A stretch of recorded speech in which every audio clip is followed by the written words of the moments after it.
সুপ্রিয় শিক্ষার্থীরা, সুপ্রভাত। কেএল জুবলি স্কুল ও কলেজ কর্তৃক আয়োজিত অনলাইন ক্লাসে তোমাদেরকে স্বাগতম। আমরা আগে অনলাইন ক্লাস করেছি, তারপরে কিছুদিন আমরা স্বতঃস্ফূর্তভাবে ক্লাস করতে পেরেছি।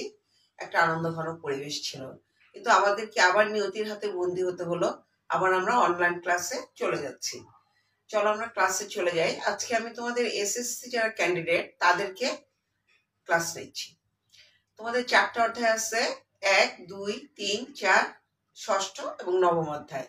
তোমাদের আমি ক্লাসে প্রথম, দ্বিতীয়, তৃতীয়, চতুর্থ অধ্যায় এই 4টা অধ্যায় আলোচনা করেছি। আজকে আমি তোমাদেরকে ষষ্ঠ অধ্যায় আলোচনা করব, যেটা হচ্ছে জাতীয় আয় ও এর পরিমাপ।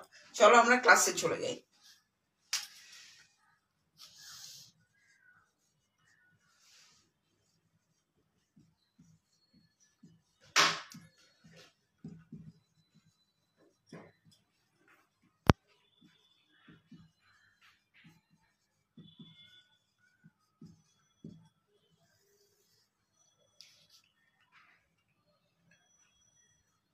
তাহলে আমরা প্রথমে আসি মোট জাতীয় আয় এবং নিট জাতীয় আয় সম্বন্ধে।